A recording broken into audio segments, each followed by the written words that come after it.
Hi, my name is Chuck Bennett. I'm an assistant principal at Chestatee Academy here in Gainesville, Georgia.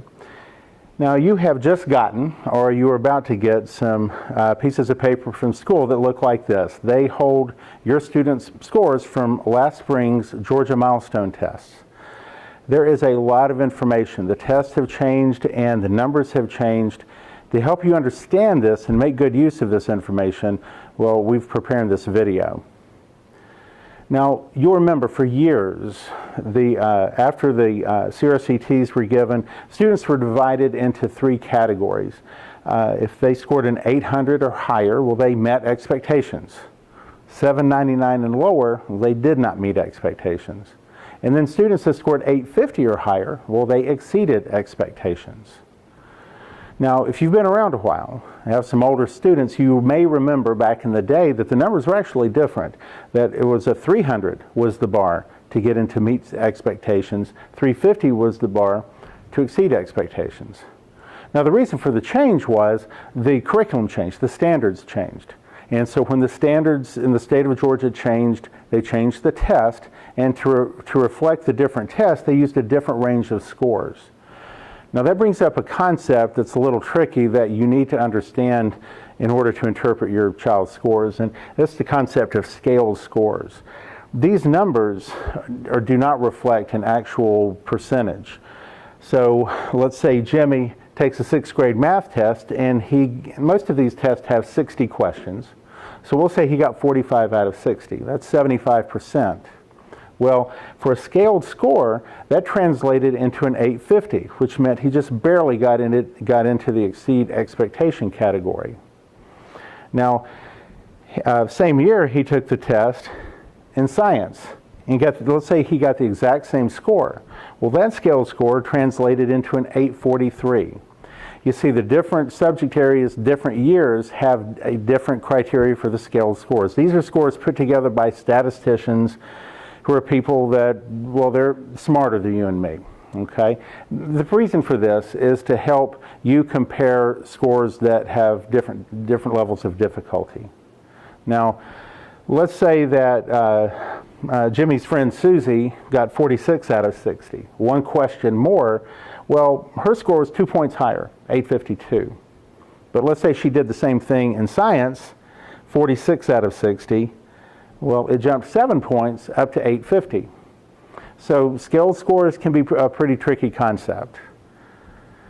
Now, on to the milestone. One of the big changes you're going to see this year is that instead of the 3 categories or 3 levels, there are going to be 4.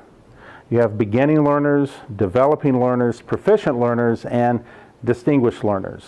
And you can understand just from what they're called, you get a feel for what they mean, but if you will look on the very first page of your booklet, right here, it's going to tell you what the different achievement levels mean. Now, we'll talk about the scaled scores.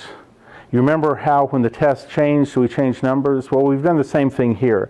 To go from beginning and make it up into a developing learner category, we need a 475. To go up to proficient, you need a 525. Now you notice there's a 50-point range here, just the same as there's a 50-point range and a 50-point range there. Here's where it gets tricky.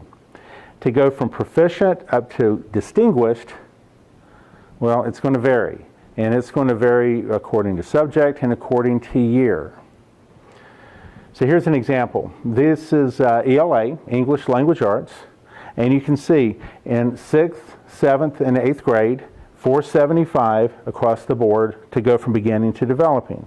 To go from developing to proficient, it's 525. Those numbers are going to hold steady across all subject areas, all years. But look here, to go from proficient to distinguished, this is 599. 592 in 7th, 581 in 8th. Here's math. You see 475 across the board, 525 across the board. Now here, 580, 580, 579. So it's going to vary by subject, by year. Now I've also included up here at the top, this is what a perfect score would be. So if Jimmy comes home and he's got a 6th grade math score of 700, Jimmy got a perfect score, probably needs a banana split.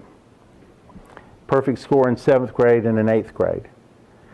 I'll go ahead and show you science. I'll be kind of quick with this, knowing you can rewind and freeze the frame if you want to see this. And here's social studies.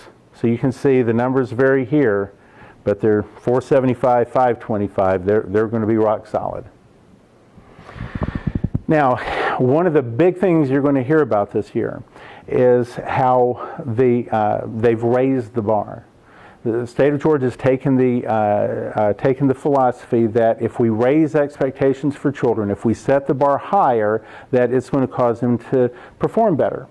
So what I've got here, these are scores for the state of Georgia, and we're going to look at math. This is the 2014 CRCT score. You can see the three different colors. 18% in 2014 did not meet, 28% exceeded. But now this year, and again, this is across the entire state, we have 25% that we have labeled as beginning learners, and only 9% as distinguished learners. So parents, you're going to look at these scores, and your child may be accustomed to being in the exceeding category, and or maybe the exceeding category, and now you're starting to see red, or you're down in the proficient level.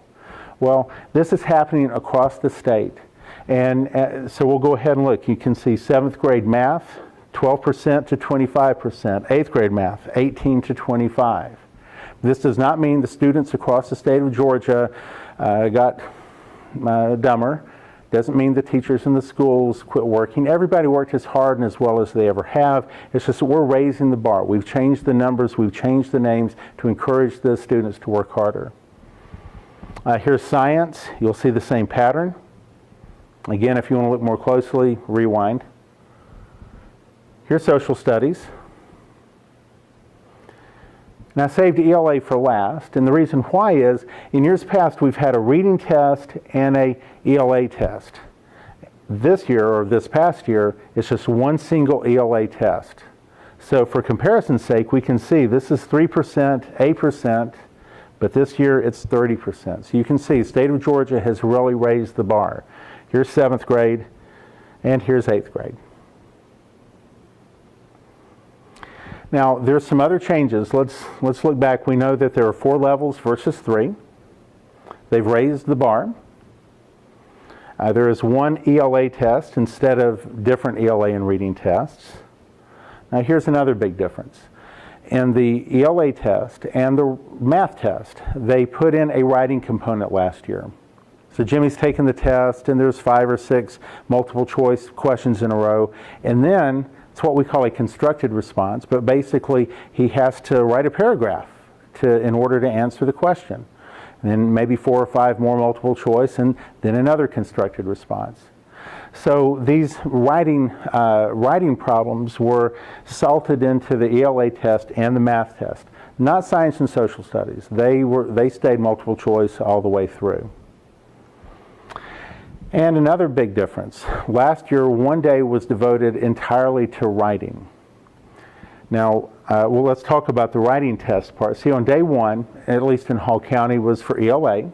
Day 2, and remember, ELA, they're doing multiple choice and writing, all mixed in. Day 2 is nothing but writing. Day 3, math, multiple choice and writing mixed in. Day 4, day 5, science, social studies, all multiple choice. So on the writing day, it's actually going to yield 3 different scores. And you will find these scores in the top right-hand corner. This is the ELA page. In top right-hand corner, you're going to see the writing results. The first one, extended writing response ideas. So 4 is the most points they can get. So it'll be 1, 2, 3, or 4. For usage, well, it's 1, 2, or 3. 3 maximum points. And then there was another writing sample, a narrative writing, where they're telling a story, and there were 4 possible points there. Other information that you're going to find in the booklet that you've gotten that you're going to find to be helpful, and this is a big one, Lexile information. The Lexile information, again, on the ELA page at the very bottom, and it's going to tell you your child's Lexile measure down here. Now, what that is basically is your child's reading level. And they've actually have 2 different levels. One they call leisure reading. And this is the child's current level. This is the level that the child can read at comfortably.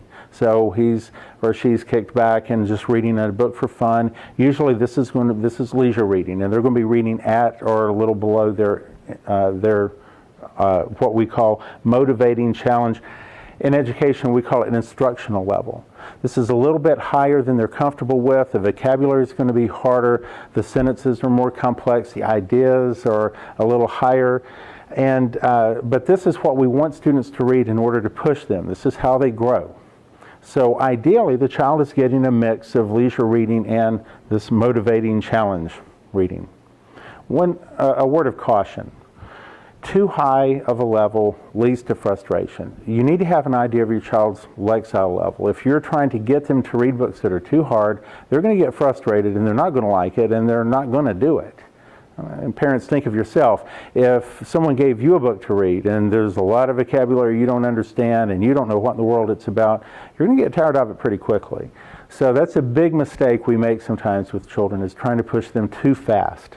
So this is why knowing their lexile level is actually very helpful.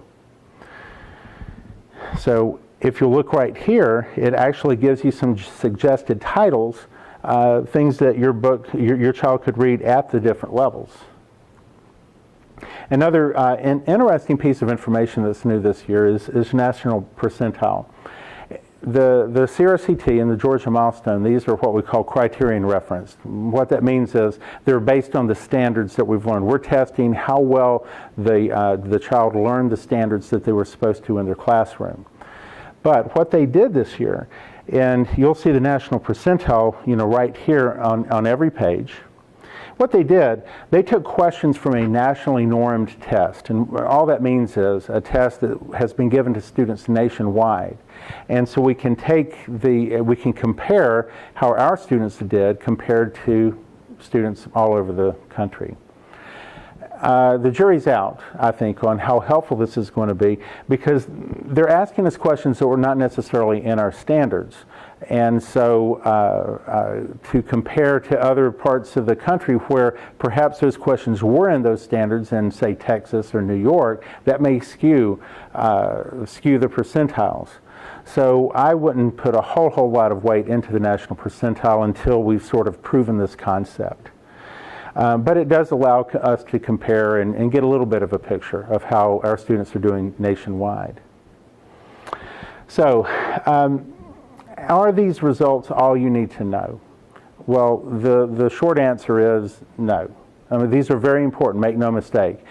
In order to understand how well your child is doing in school, absolutely, you need to know the results of these tests. But imagine if you went to the doctor. If you went to the doctor and the doctor did not give you a blood pressure test, you would think, I didn't get a very good checkup. How can that doctor know my health if she didn't even do a blood pressure test? But on the other hand, if all she did was a blood pressure test, well, she wouldn't have a good picture of your health either. The state of Georgia, in fact, is going to take this exact same data and they're going to compare it to previous year's data and measure growth. So these results are telling achievement, but they're not telling how well your student grew compared to similar students around the state. So in a month or two, we'll be getting that information out as well. So achievement and growth both give you different snapshots or different angles on how your child has done. But also use common sense. You know your child, and you have experience in the world. So let that be a factor in as you assess how your child has done and at school last year and in school this year. Well, I hope this has helped. If you have any questions, we are stand ready here at Chesta T to help you. Give us a call. And if you're watching this from another school, I'm sure that the teachers and principals there will be glad to help you understand, because this is, the more you understand about how your child is doing, the more effective we can all be in helping that child progress. Thank you.